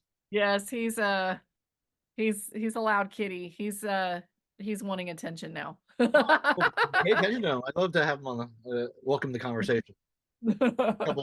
I just got through some cats adopted me, and then I ended up, one of them was pregnant. They had babies. I got everything. It was a complete insane asylum over here, but I got the two males fixed and they're running around. I can't house them, so they're just going to be fixed. They can be feral, yeah. I mean, as long as they're fixed, then feral kitties can have a very nice life outside. Yeah, it's just like, yeah, they're funny. But I went from 6 cats to 2. So that was insanity. I'm making a little movie about it called Cats. Oh. Document the whole thing. But so there's, why do you think people want to be famous? Well, I mean, I think it's the same reason why people want to be rich. So they're one and the same then. Yeah, rich and famous. Yeah, it's true. It's an ego thing, I'm sure. I know I even have part of it. Like I like being noticed for the work that I'm doing. Why does that matter? You know, honestly, it's like, why does it matter if I know it is a weird charge, because I was talking to my writing partner Steve about this. It's like, he's all, well, don't you do it? Don't you like the compliments that you get when people get your artwork? I said, well, yeah, I guess, but I guess it really, I don't, it doesn't mean that much to me. And then I was at the Hammer Museum checking out some artwork over there. I was walking up the steps, and this guy goes, "Hey, are you Brett Woods?" And I was like, "Yeah, I am." That's all. He's all, "Oh, I went to one of your art shows. I love your stuff." And I was like, "Oh, thanks, thanks." And that fucking felt great. Yeah. I don't know what it is, but that rarely happens. And it wasn't really something I was searching out, but that feeling, I was like, "Oh, that's like addicting." I think it's also plays into our nature of just wanting to seek immortality. It's like the only way that you're really going to live beyond our life here is if you have some sort of influence that is being carried on. So it might be part of that as well, just like if you're famous enough, being validated for one's existence. Yeah. It's like, okay, you see me.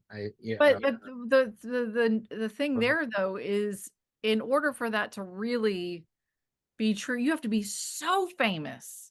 I mean, think about people who lived thousands of years ago. Yeah.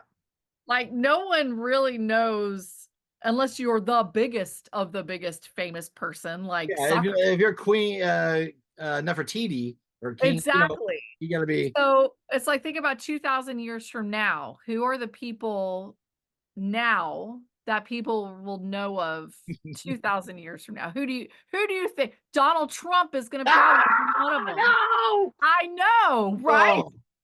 Oh. We had the debates tonight. You gonna watch them? Oh God, yeah, probably.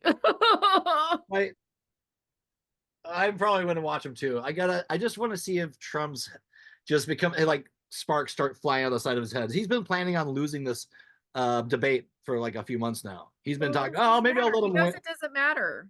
It doesn't matter because his fan base isn't going to care. Actually, maybe he won't be remembered in 2,000 years. I hope You hope not. You hope that isn't what sticks with our legacy. But you do think about, like, okay, who are going to be the people? Honestly, it might be someone like, believe it, like Charlie Chaplin. Like, he's not in our era, but he's still within our little bubble of what people might remember from 2,000 years. Or from humans, yeah. From humans, yeah, the humans of 2,000 years ago. Yeah, the aliens are gonna love Chaplin. I mean, the new species that erupts out of this planet. Like, the planet's gonna be fine. We're here. That's why it seems like, we got mortality and this old. I mean, it's just such a wild ride. Yeah. It's like that. This is even like yeah, in the middle of space, in the middle of a galaxy near a. So like, why? Yeah, you're right. Like, why do we just, as this little gas bubble? That's what my husband and I call ourselves. We call ourselves just little gas bubbles that are just gonna pop one day, and then we say we're two little gas bubbles that are just floating along in a beer. Oh, that's and then, one day just pop up, but no one's gonna even notice. That's why I think you just got to do the fun, have as much fun. Like, before my friend died, I didn't know he was going to die. I was talking to him. He used to, Chris Mattel over at the Mattel's art shop on Lincoln. Great spot if anybody gets over there. Buy all your art stuff from Mattel's.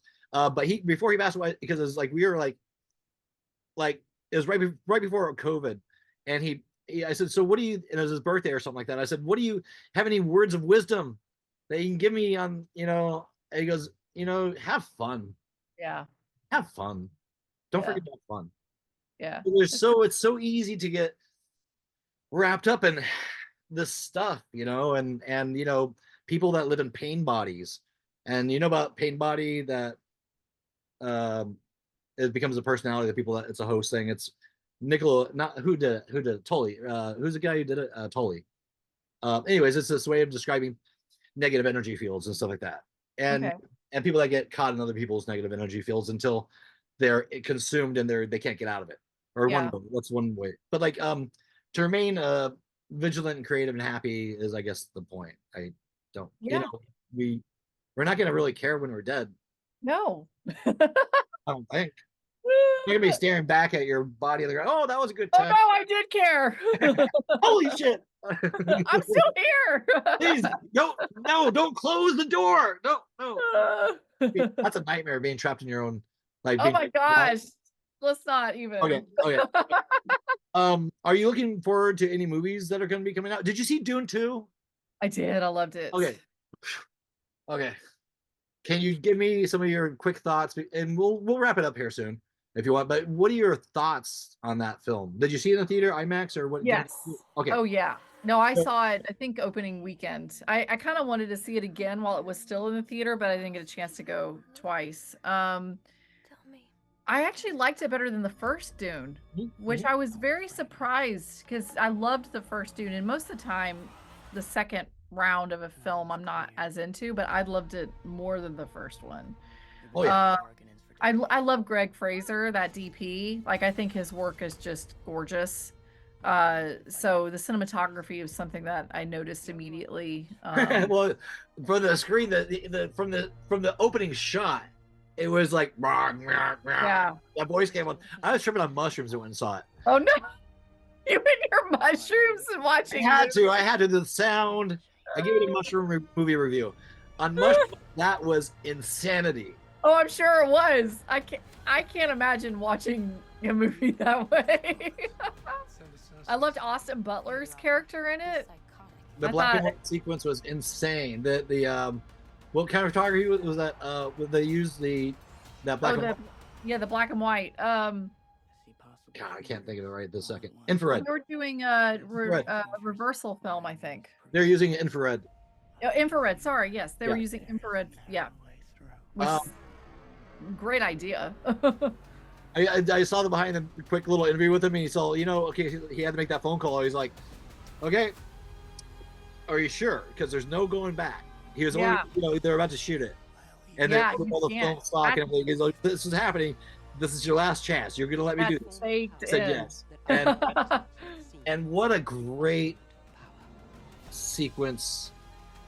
Yeah. It was so many different metaphor feeling, the crowd shot looking like a reminiscent of Nazi Germany, the hyper detail.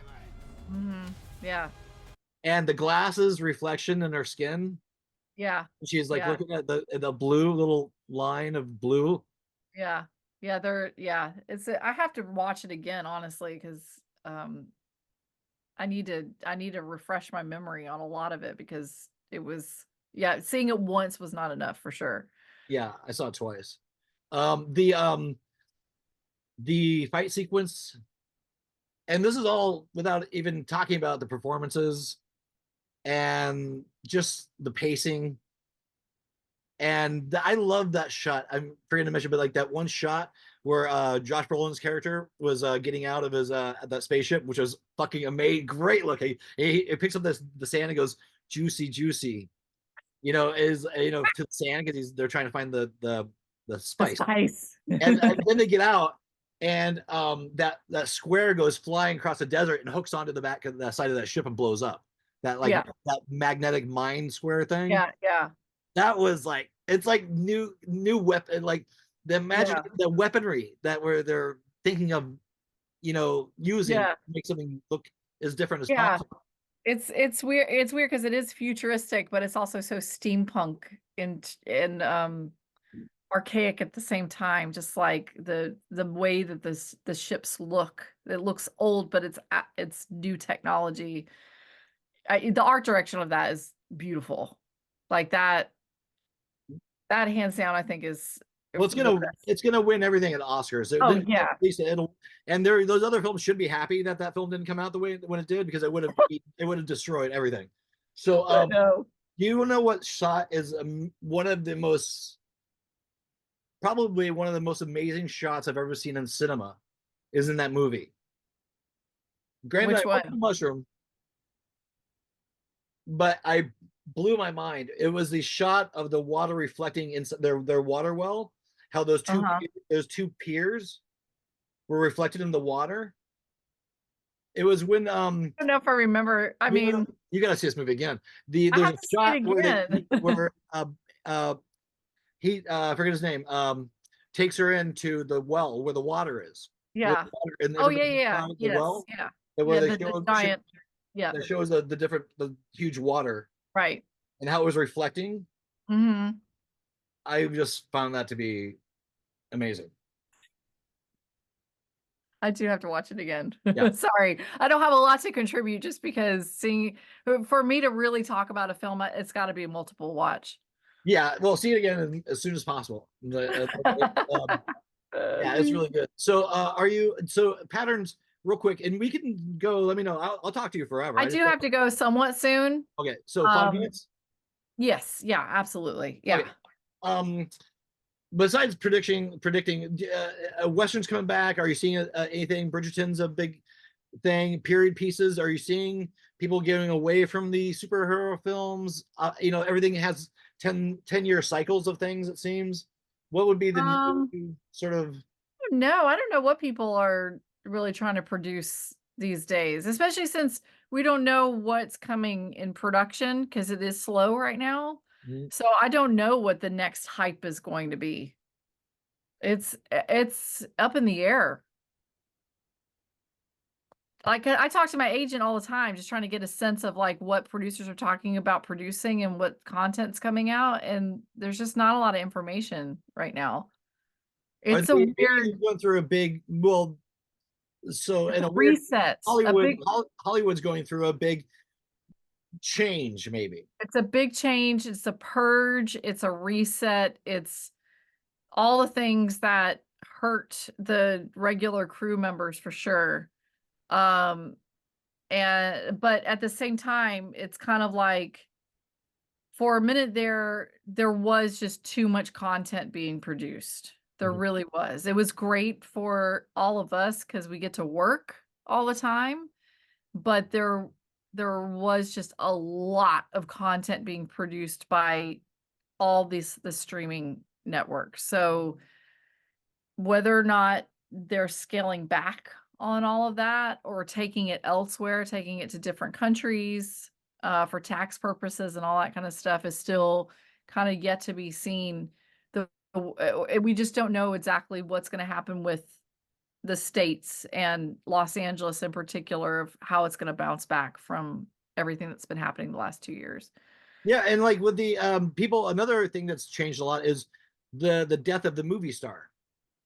Like the movie, everyone's their own star now. Everyone's got their own movies that they're making and stuff like that. And the bankability of a Tom Cruise or a Ryan Gosling, which we just saw with Fall Guy, doesn't really, it doesn't like the last Mission Impossible didn't do well. These bankable big names, which usually would hold up a budget or some sort of form of that, getting that, as now kind of even Furiosa, who's got, people are their decision and what they watch and how they watch things is and getting very, very picky. Yeah, but Bridgerton has like 3 billion views. Who does Bridgerton? It's the most watched television show now, I think, on Bridgerton. Netflix. Yeah. Well, that's where you shine. People love that. Yay! Yes. Well, yay! Yes, people do love Bridgerton, and I know. So it's like, oh, okay, well, that's interesting. So, and that is very much a not a true historical rendition of the Regency period. So it's like a fairy tale aspect of that period of time. So that's like a romance novel. It's romance novel. That's exactly what it is. There's 8 of them. There's 8 romance novels that was in the series that was written, and fingers crossed they're going to do all 8. They will. They can't stop now. They can't stop now. Well, they shouldn't. Honestly, they shouldn't stop now because they're doing so well. yeah, they wouldn't stop now. No way. Well, Return to Sender is a trashy romance novel. Yes. Just saying. But yeah, very edgy.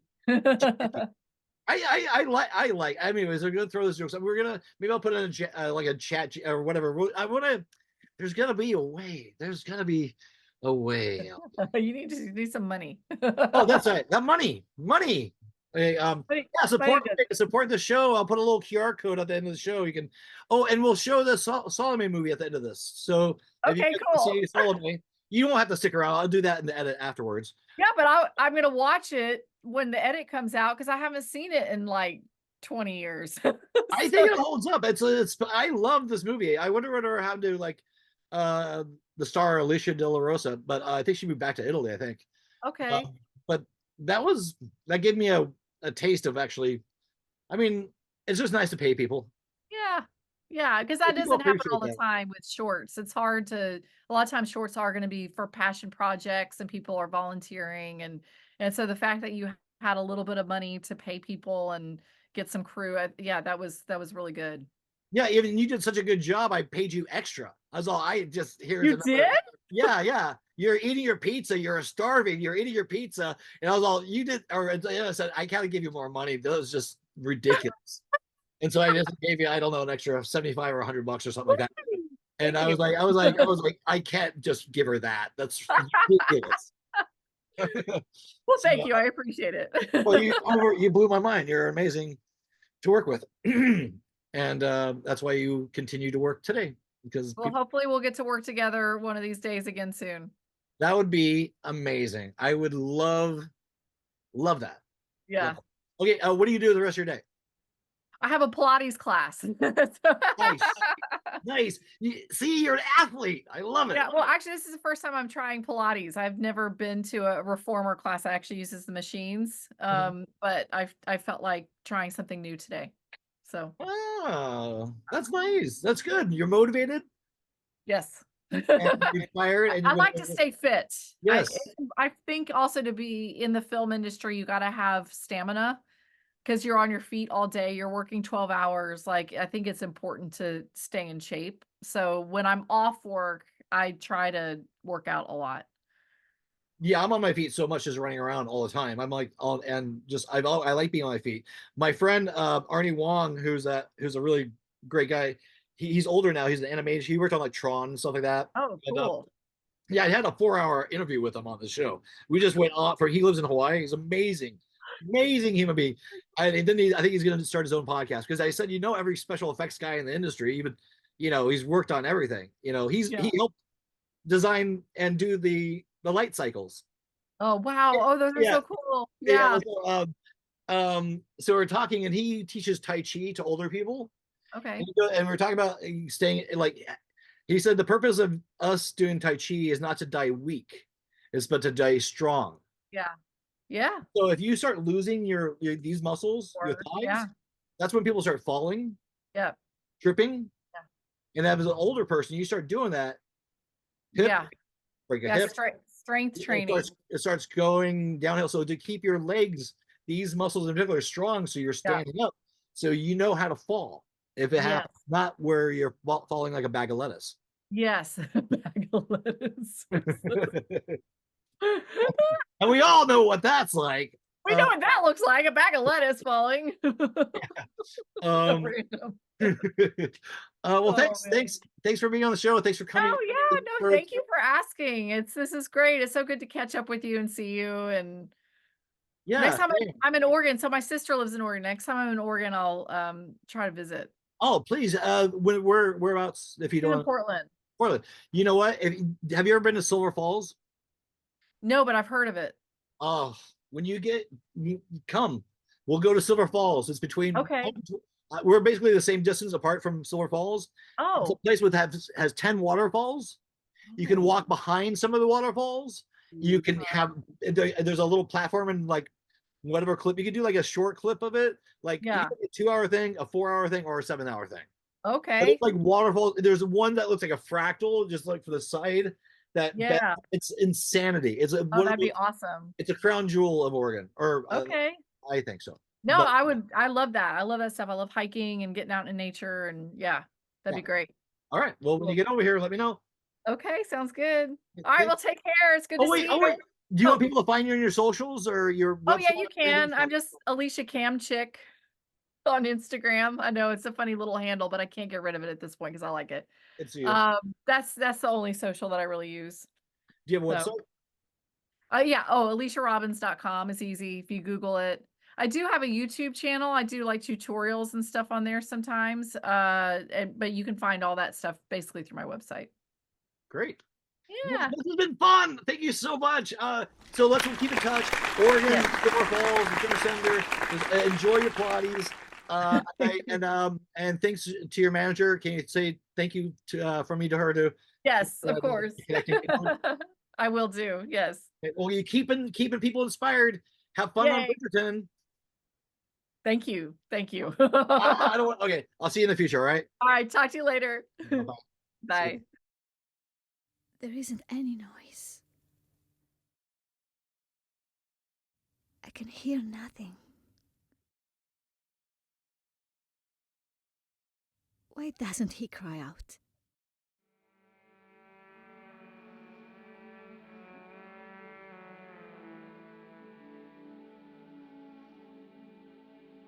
Someone was trying to kill me. I'd scream and fight. I wouldn't want to suffer. Strike. Strike, I tell you. I hear nothing.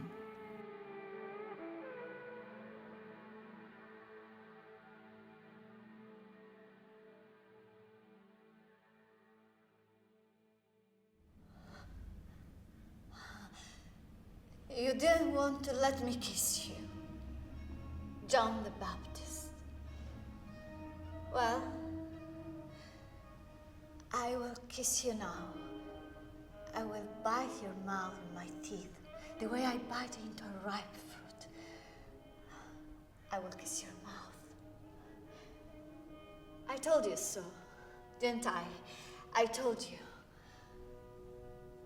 I will kiss it now.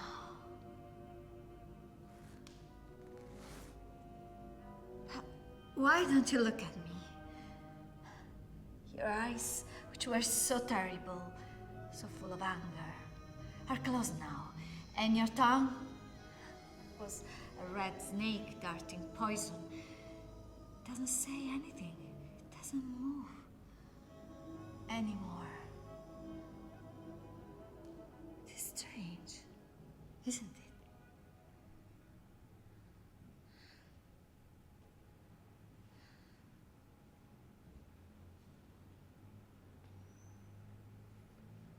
You didn't want me. You rejected me. You treat me like a courtesan, a whore, me, Salome, daughter of Herodias, princess of Judea.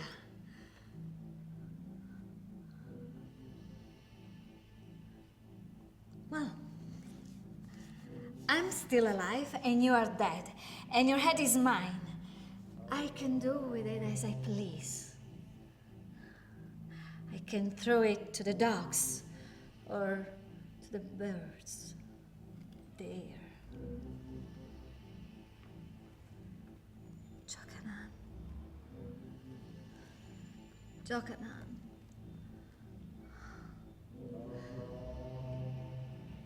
You were the only man I ever loved. All the other filled me with disgust, but you were so beautiful. There was nothing in the world as white as your body. Nothing in the world as black as your hair. Nothing in the world as red as your mouth. Your voice was a censer filled with strange perfumes. And when I looked at you, I heard strange sounds, music. Why didn't you look at me? You hid your face behind your hands and your blasphemy. You wanted to see your God. Well, you have seen him, your God, but me, you never seen me. Oh, how I loved you. I love you still. I love only you. I was so invaded by you. I'm thirsty for your beauty. I'm hungry for your body. Neither the wine nor fruits can appease my desire. Tell me what to do now, John the Baptist. I was a princess and you humiliated me. I was virgin and you possessed me. You filled my veins with fire. Why didn't you look at me? If you had looked at me, you would have loved me. I know you would have loved me. And the mystery of love is greater than the mystery of death. One must only consider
feeling of being insufficiently appreciated is a common childhood lament. Come to the coast, we get together, have a few laughs. Friends with friends, friends with friends, friends with friends, it's never going to end. Friends with friends, friends with friends. Alex, how do you feel? I feel fine, Dr. Norton.